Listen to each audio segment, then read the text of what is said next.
નમસ્કાર વિદ્યાર્થી મિત્રો, આજે લેક્ચર નંબર 11માં આપણે ઉદાહરણના 3 એક્ઝામ્પલ ગણવા જઈ રહ્યા છીએ અને આ ચેપ્ટર આજે પૂર્ણ થશે. તો આપણે ઉદાહરણના 3 એક્ઝામ્પલમાં પહેલા 5.10 ગણીશું, પછી 5.11 ગણીશું અને પછી 5.12 ગણીશું. વિદ્યાર્થી મિત્રો, આપણે લાસ્ટ લેક્ચરમાં 10મા લેક્ચરમાં સમતળ રસ્તા પર ગતિ વાહનની અને ઢોળાવવાળા રસ્તા પર ગતિ એમાં જે બે સૂત્ર ભણ્યા એ સૂત્રના ઉપયોગ પર આધારિત આ બે એક્ઝામ્પલ છે. તો એ આપણે અત્યારે ભણવાના છે. ચલો પહેલા રકમ સમજી લઈએ. ઉદાહરણ 5.10. 18 કિલોમીટર પ્રતિ કલાકની ઝડપે જઈ રહેલ એક સાયકલ સવાર એક સમતળ રસ્તા પર 3 મીટર ત્રિજ્યાના તીવ્ર વર્તુળાકાર વળાંક ઝડપ ઘટાડ્યા સિવાય લે છે. ટાયર અને રસ્તા વચ્ચેનો સ્થિત ઘર્ષણાંક 0.1 છે. શું વળાંક લેતી વખતે સાયકલ સવાર લપસી જશે? એટલે સાયકલ સવાર લપસશે કે નહીં એ શોધવાનું છે. પણ રસ્તો કેવો છે? સમતલ રસ્તો છે. તો વિદ્યાર્થી મિત્રો, તમે યાદ કરો કે સમતલ રસ્તામાં સલામત ઝડપનું સૂત્ર, લપસી જશે કે નહીં એ માટેનું સૂત્ર એ તમે ભણી ગયા છો. એ સૂત્ર વાપરવા સૌ પહેલા આપણે ઝડપ લખી નાખીએ કે ઝડપ આપી છે એટલે v 18 કિલોમીટર પ્રતિ કલાક.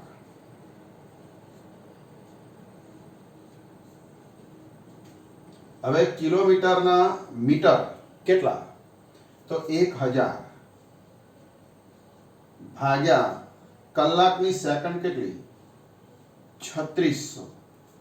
જો આનું સાદુરૂપ આપીએ તો 0 કટ થઈ જાય. 180 ભાગ્યા 36 એટલે 36 પંચા 180 એટલે 5 મીટર પ્રતિ સેકન્ડ. તો આ સાયકલ સવારની ઝડપ 5 મીટર પર સેકન્ડ છે. હવે 3 મીટર ત્રિજ્યાનો વર્તુળાકાર માર્ગ છે. તો માર્ગની ત્રિજ્યા એને આપણે r વડે દર્શાવીએ છીએ. 3 મીટર, કેપિટલ R. અને ઘર્ષણાંક 0.1.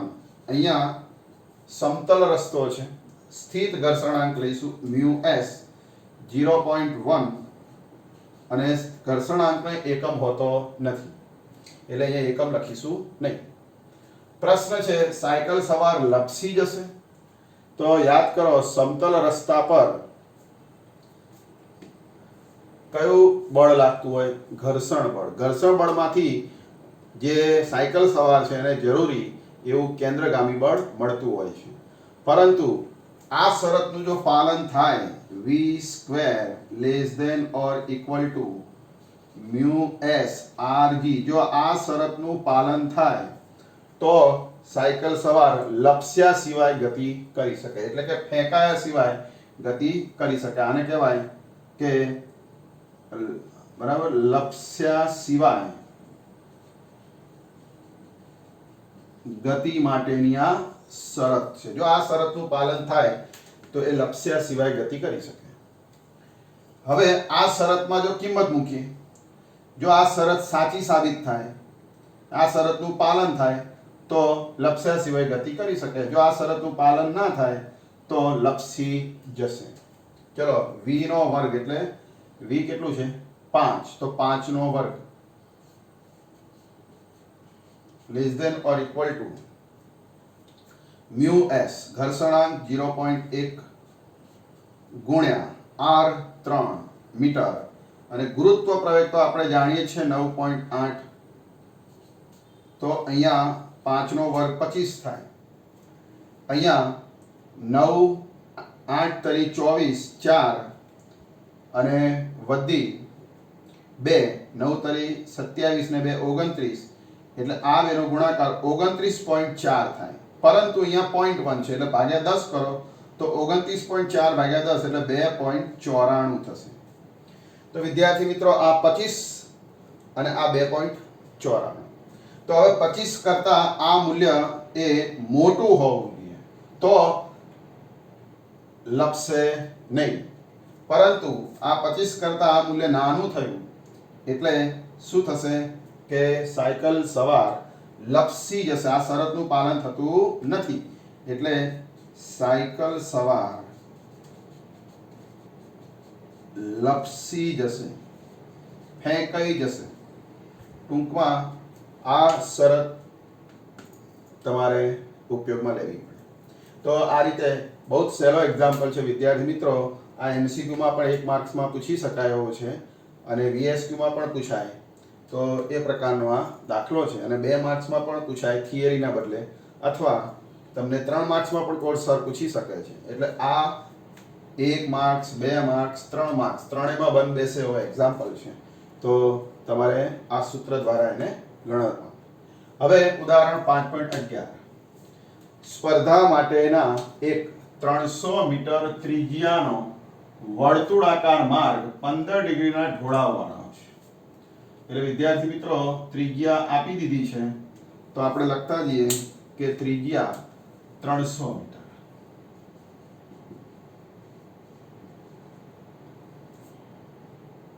પછી 15 ડિગ્રીના ઢોળાવવાળો છે માર્ગ. એટલે આ ઢોળાવવાળો માર્ગ છે એટલે અહીંયા ખૂણો આપેલો છે 15 અંશ, 15 ડિગ્રી. ઘર્ષણાંક રેસ કારના પૈડા અને માર્ગ વચ્ચેનો ઘર્ષણાંક 0.2 છે.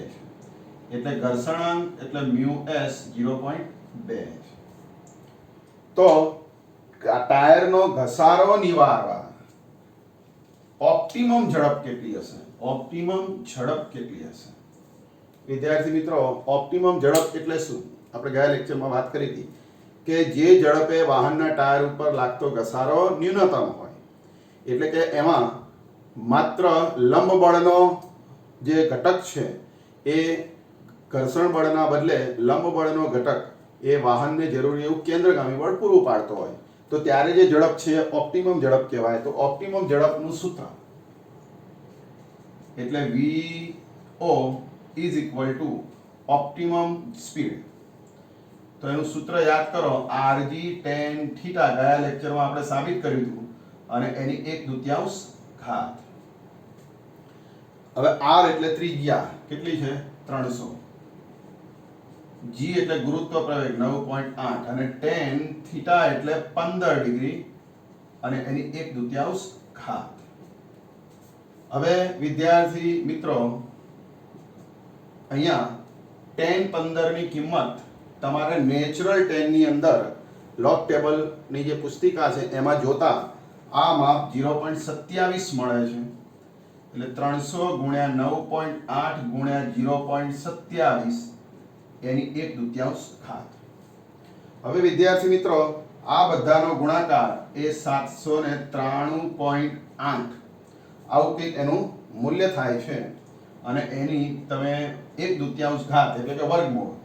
તો આનું વર્ગમૂળ 28.1 મીટર પ્રતિ સેકન્ડ. તો ઓપ્ટિમમ ઝડપ 28.1.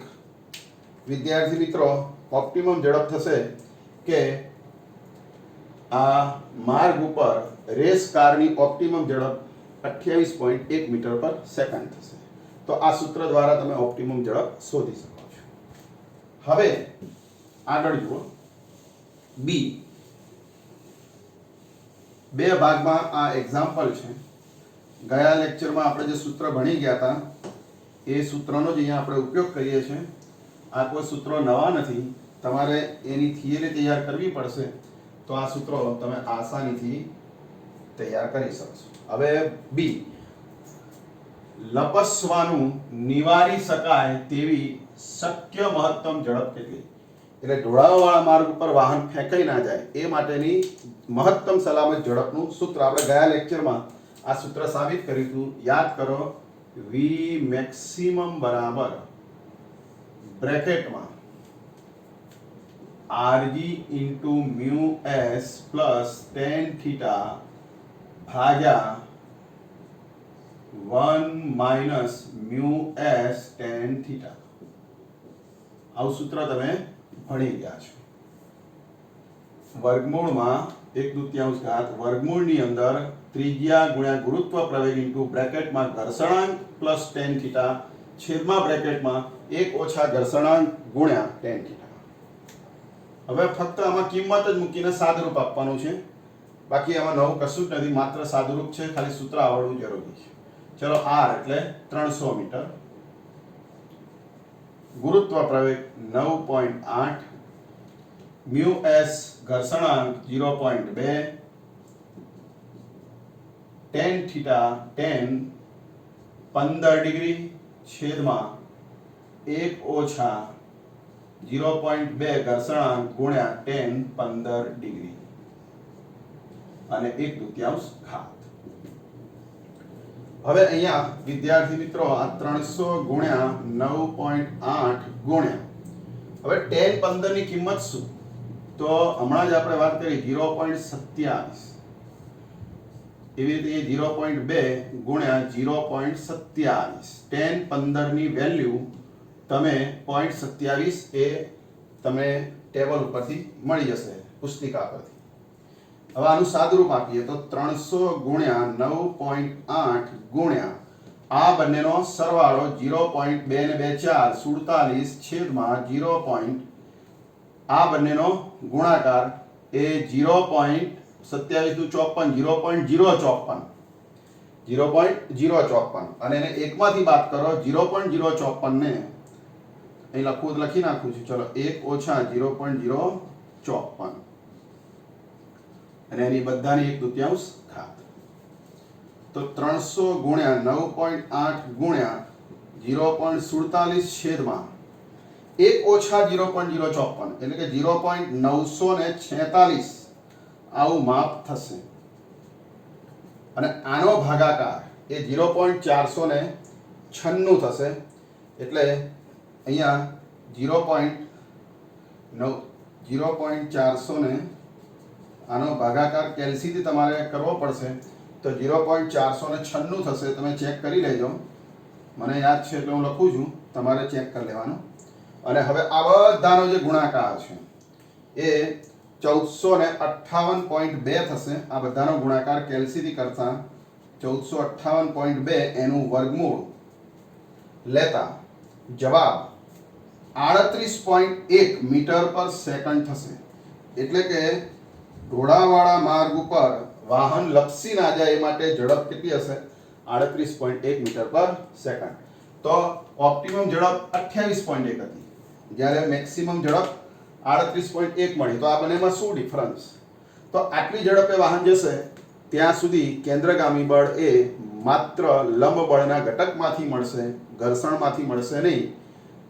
અને આનાથી વધારે ઝડપે વાહન જશે એટલે આ સૂત્ર અનુસાર મહત્તમ ઝડપ એ લંબ બળનો જે ઘટક અને ઘર્ષણ બળ બંનેમાંથી, ઘર્ષણ બળનો ઘટક બંનેમાંથી આ સલામત ઝડપ પ્રાપ્ત થશે. તો આવી રીતે ઓપ્ટિમમ ઝડપ કરતા સલામત ઝડપ કેવી હશે? આ વધારે હશે. તો આ ઝડપ દરમિયાન વાહનના ટાયર ઉપર ઘર્ષણ લાગશે નહીં, જ્યારે આ ઝડપ દરમિયાન વાહનના ટાયર ઉપર ઘર્ષણ બળ લાગતું હશે. તો આવી રીતે 3 માર્ક્સની અંદર આ એક્ઝામ્પલ જો પૂછાય તો તમે આ રીતે સાદુરૂપ આપીને તમે ગણી શકશો. તો વિદ્યાર્થી મિત્રો, ઉદાહરણ નંબર 5.11 અહીંયા પૂરું થાય છે. હવે આપણે 5.12 નંબરનો એક્ઝામ્પલ ગણીશું. તો ત્યાં સુધી આપ આ તૈયાર કરશો. 5.12 આપણે ગણવા જઈ રહ્યા છીએ.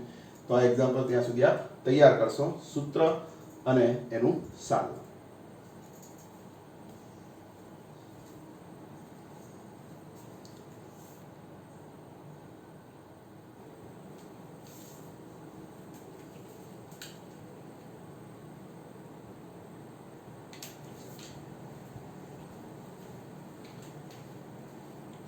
ચલો વિદ્યાર્થી મિત્રો, હવે આ ચેપ્ટરનો અંતિમ ટોપિક અને અંતિમ એક્ઝામ્પલ આપણે ગણવા જઈ રહ્યા છે.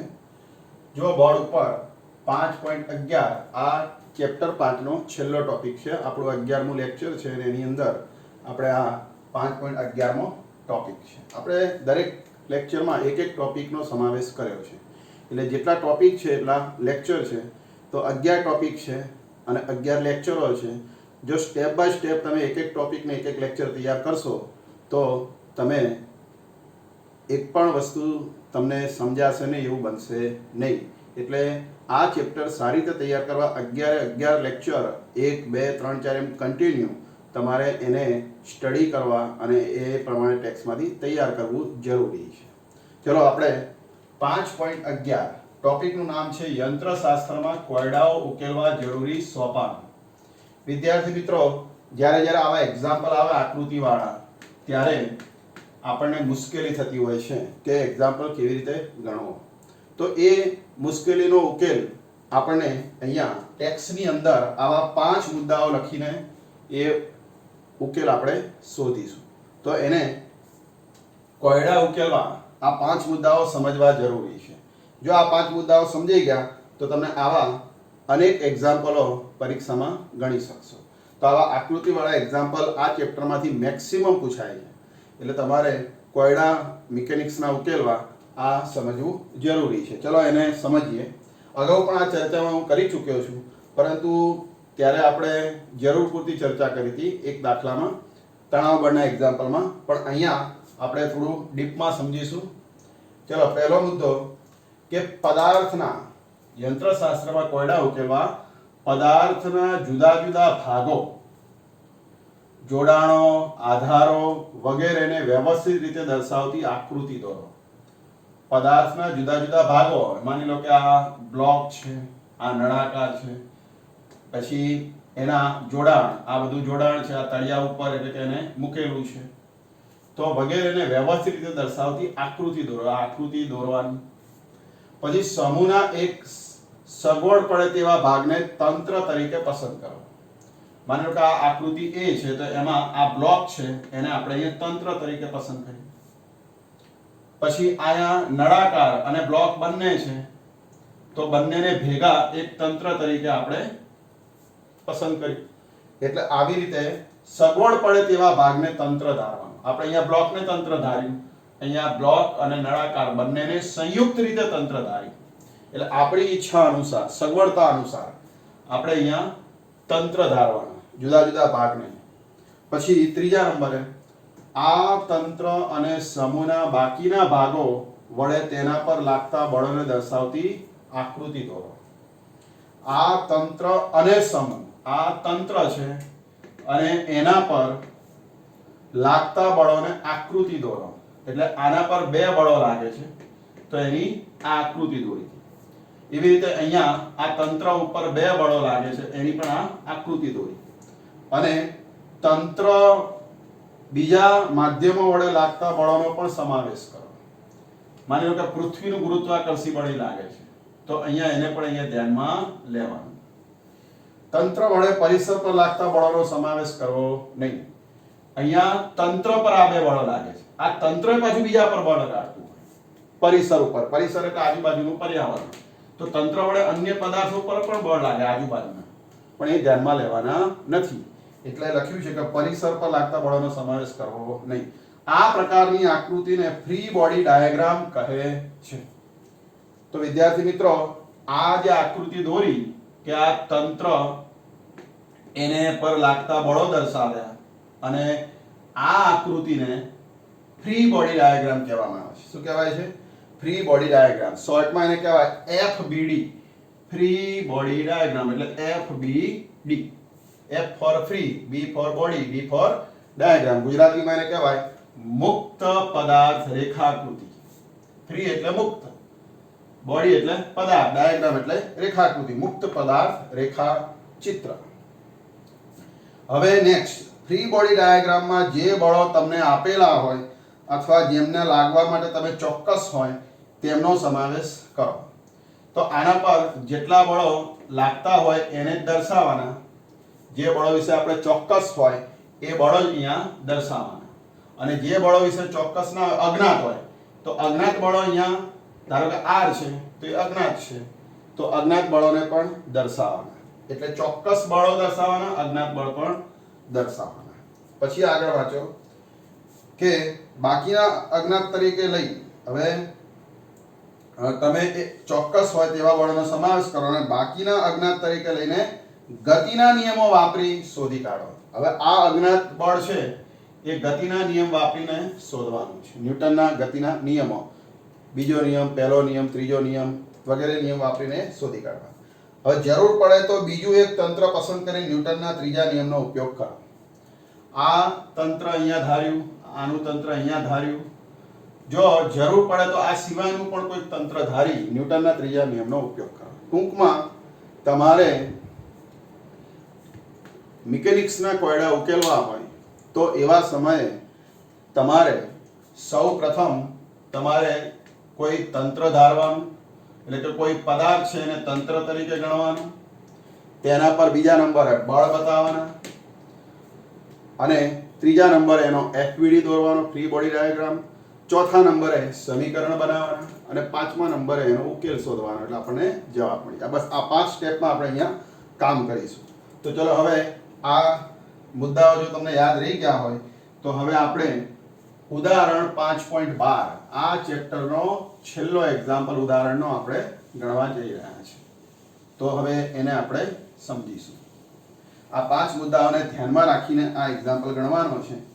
સ્પેશિયલ આ મુદ્દાઓ સમજવા માટે જ આ એક્ઝામ્પલ આપણે ગણીશું. તો આ એક્ઝામ્પલ તમે યોગ્ય રીતે સમજશો. ચલો હવે એની રકમ જુઓ. રકમ આ પ્રમાણે છે કે અહીંયા એક નરમ સમશીતિત સપાટી પર, આ તમને દેખાય છે એક સમશીતિત સપાટી છે, અને આ નરમ છે.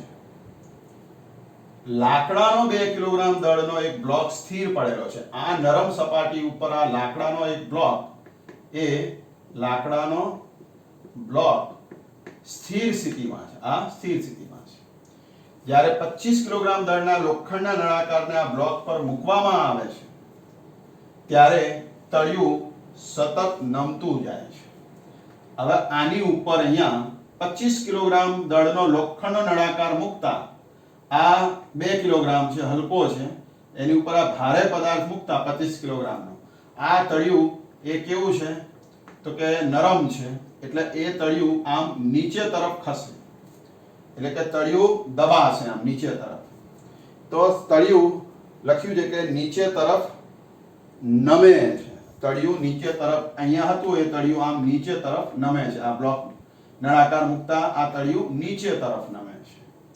તો કેટલા પ્રવેગથી ગતિ કરે છે? 0.1 મીટર પર સેકન્ડ સ્ક્વેર. બ્લોક અને નળાકાર, હવે આ નળાકાર અને આ બ્લોક આ બંને કેટલા પ્રવેગથી? 0.1 ના પ્રવેગથી આમ નીચે ખસે છે. શરૂઆતમાં અહીંયા હતું આ તળિયું અને આ નળાકાર અને આ બ્લોક, પણ હવે આ બ્લોક છે એ આટલો નીચે ઉતરી ગયો, કેટલા પ્રવેગથી? 0.1 ના. તો આ નળાકાર અને બ્લોકથી જે તંત્ર બને છે આટલા પ્રવેગથી આમ નીચે તરફ ખસે છે, તળિયું નીચે જાય આટલા પ્રવેગથી. તો બ્લોક વડે તળિયા પર તળિયું નમતા પહેલા અને પછી કેટલું ક્રિયાબળ લાગે? ગુરુત્વ પ્રવેગ 10 લેવાનો છે. તો હવે આ જે તળિયું છે એ અહીંથી નમે, એટલે કે આ તળિયું અહીંથી આમ ખસીને નીચે જાય. તો પ્રશ્ન છે કે નમે એ પહેલા અને નમ્યા પછી આ બ્લોક વડે આ તળિયા પર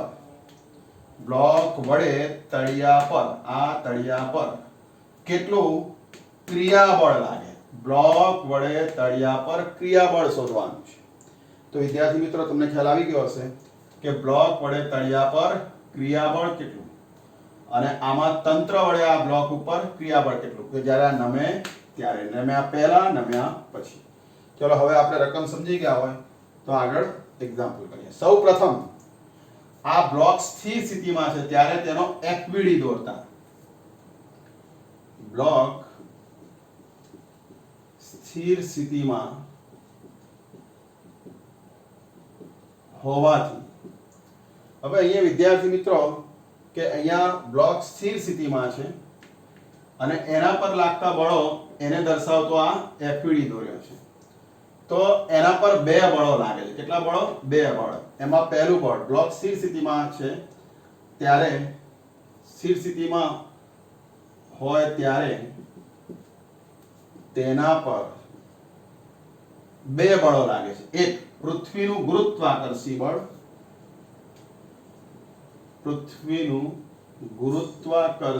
બળ, કેટલું? તો અહીંયા બ્લોકનું દળ 2 કિલોગ્રામ અને ગુણ્યા ગુરુત્વ પ્રવેગ g કેટલું? 10 2 ગુણ્યા 10 એટલે શું થાય 20 ન્યૂટન 2 ગુણ્યા 10 એટલે 20 ન્યૂટન કઈ દિશામાં લાગશે અધો દિશામાં અને આ તળિયા વડે બ્લોક ઉપર ઉર્ધ્વ દિશામાં કયું બળ લાગશે લંબ પ્રતિક્રિયા બળ એટલે આ r છે એ લંબ પ્રતિક્રિયા બળ છે એટલે કે તળિયા વડે બ્લોક પર લાગતું લંબ પ્રતિક્રિયા બળ કેટલું છે r ઉર્ધ્વ દિશામાં લાગે છે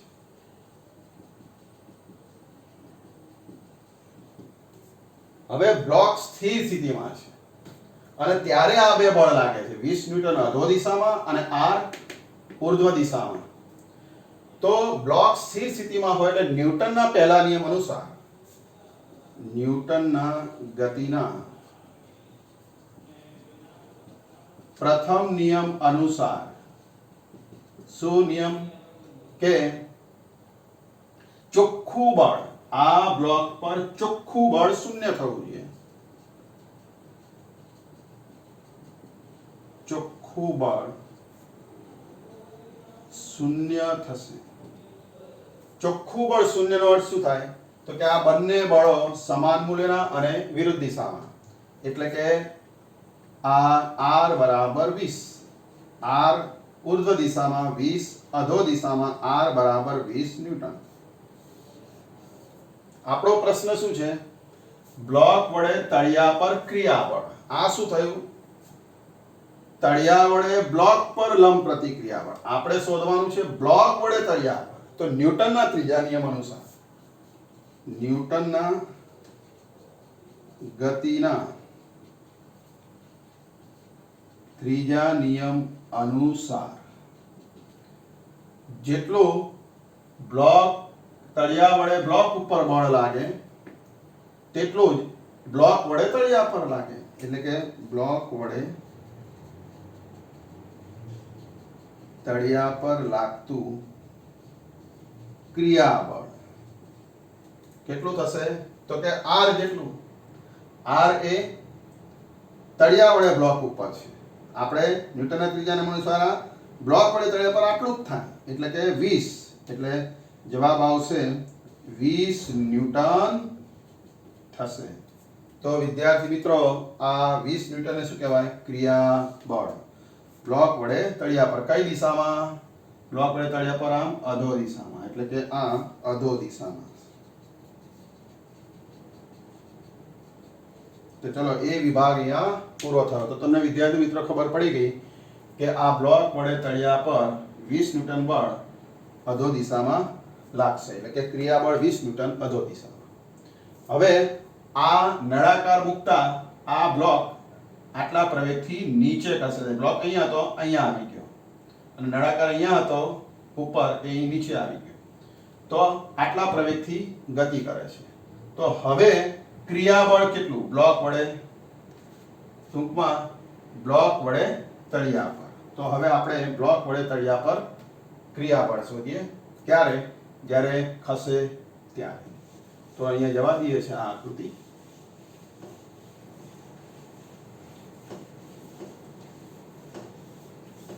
હવે વિદ્યાર્થી મિત્રો અહીંયા બી વિભાગમાં કે આ તળિયું ખસે છે ત્યારે આ નળાકાર અને બ્લોકથી એક તંત્ર બને છે એટલે તમારે એ તંત્રનો એફવીડી દોરવાનો બ્લોક અને નળાકારના તંત્રનો એફવીડી તો એ લખીશું કે બ્લોક અને નળાકારથી બનતા તંત્ર પર લાગતા બળ તંત્ર પર લાગતા બળો કયા કયા બળો લાગશે આના પર તો અધો દિશામાં પૃથ્વી વડે તંત્ર પર લાગતું ગુરુત્વાકર્ષી બળ પૃથ્વી વડે એ લખીશું નીચે મુજબ થશે પૃથ્વી વડે તંત્ર પર લાગતું ગુરુત્વાકર્ષી બળ 270 કેવી રીતે 25 ને 2 27 બ્લોકનું વજન દળ વત્તા નળાકારનું દળ એટલે 25 ને 2 27 એટલે અહીંયા 27 કિલોગ્રામ અને ગુણ્યા ગુરુત્વ પ્રવેગ અધો દિશામાં 10 એટલે 27 ગુણ્યા 10 270 ન્યૂટન શું કહેવાય આને પૃથ્વી વડે તંત્ર પર લાગતું પૃથ્વી વડે અહીંયા પૃથ્વી વડે આ તંત્ર પર લાગતું ગુરુત્વાકર્ષી બળ અધો દિશામાં આ અધો દિશામાં આ પહેલા નંબર બીજા નંબરે આ તળિયા વડે તંત્ર ઉપર આનાથી ઉલટું એટલે હવે લખીશું કે તળિયા વડે તંત્ર પર લાગતું લંબ પ્રતિક્રિયા બળ જે આની વિરુદ્ધમાં હશે ગુરુત્વાકર્ષણ બળ અધો દિશામાં એની વિરુદ્ધમાં તળિયા વડે તંત્ર પર એ r ડેશ ધારીશું જો અહીંયા 270 અધો દિશામાં આ એફવીડી છે બંનેનો નળાકાર બ્લોકનો તો ઉર્ધ્વ દિશામાં લંબ પ્રતિક્રિયા પર r ડેશ જે ઉપર r હતું એના કરતા જુદું હશે એટલે r ડેશ નામ આપીશું તો r ડેશ થશે હવે શું થાય છે કે નળાકાર અને બ્લોકથી જે તંત્ર બને છે એ ગતિ કરે છે 0.1 ના પ્રવેગથી એટલે ન્યૂટનના બીજા નિયમ અનુસાર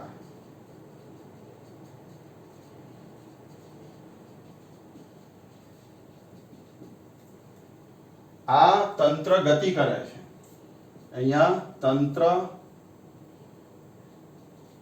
ગતિ કરે છે માટે ન્યૂટનના બીજા નિયમનો અહીંયા ઉપયોગ કરીશું જો ન ગતિ કરતું હોય તો પહેલો નિયમ વાપરે પણ આ તંત્ર ગતિ કરે છે અને એ પ્રવેગથી એટલે ન્યૂટનના બીજા નિયમ અનુસાર F બરાબર ma પરિણામી બળ ma જેટલું થવું જોઈએ એમાં F એટલે પરિણામી બળ કેટલું થશે પરિણામી બળ તો અહીંયા વિદ્યાર્થી મિત્રો 270 અધો દિશામાં છે r ડેશ ઉર્ધ્વ દિશામાં છે હવે તંત્ર નીચે તરફ જઈ રહ્યું છે આખું નીચે તરફ એટલે આ 270 મોટા અને r ડેશ નાના એટલે અહીંયા f ના બદલે લખીશું 270 ઓછા r ડેશ આમાંથી આ બાદ થશે અને is equal to ma ma એટલે તંત્રનું દળ કેટલું છે 25 ને 2 27 m એટલે અહીં 27 અને ગુણ્યા પ્રવેગ કેટલો છે 0.1 આખા તંત્રનો રકમમાં આપેલો છે હવે r ડેશ શોધવાનો છે તો r ડેશ જમણી બાજુ જાય તો 270 ઓછા 2.7 27 ગુણ્યા 0.1 એટલે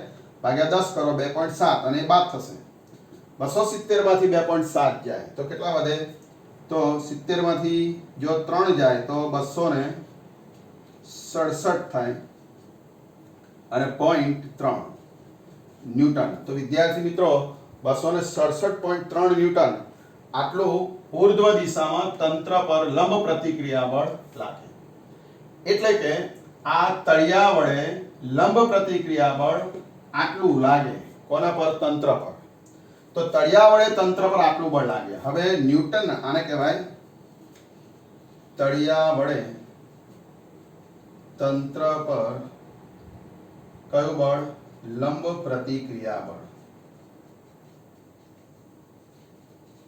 હવે ન્યૂટનના ત્રીજા નિયમ અનુસાર જેટલું તળિયા વડે તંત્ર પર લાગે એટલું તંત્ર વડે તળિયા પર લાગે જેને ક્રિયાબળ કહેવાય તો આપણે ક્રિયાબળ શોધવાનું છે તો અહીં લખીશું કે તંત્ર વડે તળિયા પર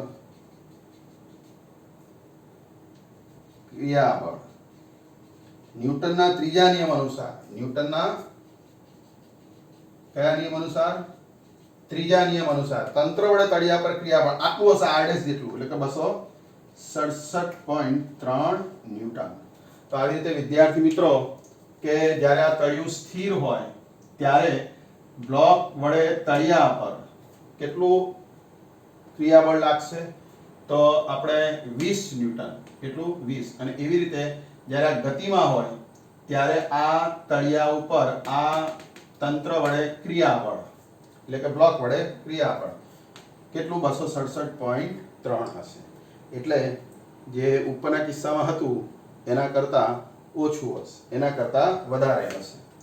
અને બીજું કે અહીંયા 270 નહીં હોય, અહીંયા 20 ન્યૂટન હતું, r બરાબર 20 થતું હતું, જ્યારે અહીંયા r બરાબર 270 નહીં 267.3 થોડું ઘટે છે. આવી રીતે ક્રિયાબળ ઘટે છે ગતિમાં હોય ત્યારે આભાસી પ્રવેગના કારણે. તો વિદ્યાર્થી મિત્રો તમને ખ્યાલ આવી ગયો હશે. હવે આપણે છેલ્લે શોધીએ કે અને પ્રતિક્રિયાબળની જોડ ઓળખો. ક્રિયાબળ અને પ્રતિક્રિયાબળની જોડ. હવે અહીંયા બે કિસ્સાઓમાં ક્રિયાબળ અને પ્રતિક્રિયાબળની જોડ ઓળખો.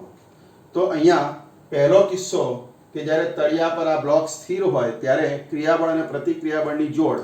તો પહેલા પૃથ્વી વડે આ પદાર્થ પર જે ગુરુત્વાકર્ષી બળ લાગે છે એ ગુરુત્વાકર્ષી બળ એ ક્રિયાબળ થયું. અને આ બ્લોક એ પૃથ્વી ઉપર જે બળ લગાડે ન્યૂટનના ત્રીજા નિયમ અનુસાર વિરુદ્ધ દિશામાં એ પ્રતિક્રિયાબળ. એટલે પૃથ્વી વડે બ્લોક ઉપર ક્રિયાબળ, બ્લોક વડે અહીંયા પૃથ્વી ઉપર પ્રતિક્રિયાબળ. એવી રીતે બ્લોક વડે આ તળિયા ઉપર અધો દિશામાં ક્રિયાબળ, તો બ્લોક વડે તળિયા વડે બ્લોક ઉપર પ્રતિક્રિયાબળ ઉર્ધ્વ દિશા. આવી રીતે ક્રિયાબળ અને પ્રતિક્રિયાબળની બે જોડ મળે. એવી રીતે આ કિસ્સામાં પૃથ્વી વડે આ તંત્ર ઉપર અધો દિશામાં ક્રિયાબળ, આ તંત્ર વડે પૃથ્વી પર ઉર્ધ્વ દિશામાં પ્રતિક્રિયાબળ. એવી રીતે આ